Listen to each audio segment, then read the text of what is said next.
It's been just over a week, but the jury in the Caylee Anthony trial has heard enough contradictory tales to fill a short story anthology. Statements that Anthony made to police, jail conversations she had with family members, her own defense lawyer's version of events.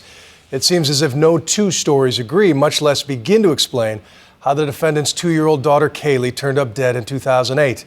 Here is Ashley Banfield in Orlando, Florida. It just keeps getting worse for Caylee Anthony. In her death penalty trial today, damning testimony from the lead detective on the case. Every single thing that you've told us has been a lie. We're proving all that. The courtroom fell silent as an audio-taped police interrogation revealed the moment Caylee was caught in her lies about where she worked, who her friends were, and when she last saw her little girl, Caylee. I know, and you know, that everything you told me is a lie, correct? Not everything that I told you. The desperation in the officer's voice could only be matched by the disbelief in the courtroom.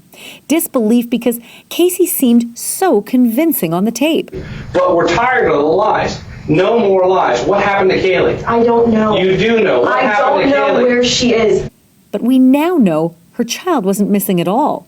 In fact, Caylee has admitted that Caylee was dead from day one, accidentally drowning in the backyard swimming pool. Remember we had those two people that we were talking about, the person who had an accident and a person who's just a cold-blooded, callous monster? That's telling me that you are the second person. But Caylee wouldn't budge, not to cops and not to her brother.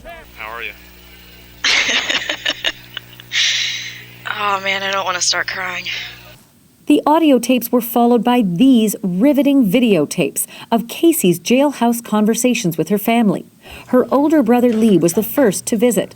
Again, knowing what we know about Caylee's defense, that little Caylee was never missing, listen to how she leads her brother on a wild goose chase. Where should I focus a search or tips or reaching out to people? Check things locally, Lee, in all honesty. Places that are familiar to us, to our family. Now, watch Caylee's emotion boil over as she implores her brother to find her daughter and bring her home. All I want is to see her again. To hear her laugh, to see her smile, and to just be with our family. The sheer detail in Caylee's lies is astonishing. Here she is with her mother, describing Zenaida Fernandez-Gonzalez, a nanny we now know to be 100% make-believe. Zenaida. And I know she went by both last names. She always has. I think her dad's first name is Victor, her stepdad, or that could be her real dad, but I remember her saying Victor. Victor and Gloria were her parents. So Victor's her stepdad. That's her stepdad. But I know she has a lot of money. That's where she got the car from. Her sister's name is Samantha. They have different dads. And I know she went by both last names. And what about Zanny's roommates? Raquel is the first one. Her last name is Farrell. Jennifer's her second roommate. They each came from families of decent amounts of money, which is why they didn't have to have substantial jobs.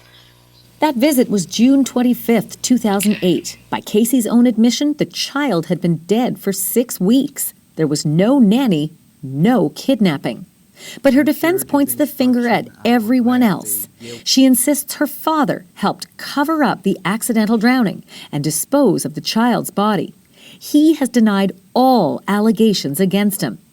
But she explains her wild behavior in the month that followed as severe denial, fomented by years of physical and sexual abuse at the hands of her brother Lee and her father George.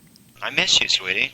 The same man jurors watched visiting his daughter in jail, where Caylee let him know just how she felt about him. You've been a great dad and you've been the best grandfather. Don't for a second think otherwise. George also suggested that if Caylee didn't want to talk to detectives, there was always the FBI. Would you be interested in talking to like an FBI guy or something? Anyone that you guys want to bring in, I'll talk to. Okay.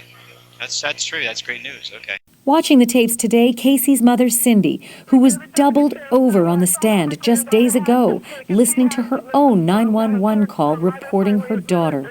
There's something wrong. I found my daughter's car today, and it smells like there's been a dead body in the damn car. Cindy has been side by side with her husband George, who's been back and forth to the witness stand, and her son Lee, who at once supports his sister and doesn't want to see a death penalty conviction, but is devastated she's accused him of molesting her. Here's the evidence the jury saw of the relationship between them. You know how much I love you and how much I appreciate this more and more every day. And I wish that I could be there with you every minute of every day. I love you guys so much and miss you. We're gonna find Caylee, and that's it. And find her they did, 6 months later, her tiny bones scattered in the woods just a half-mile from the Anthony's home. For Nightline, this is Ashley Banfield in Orlando.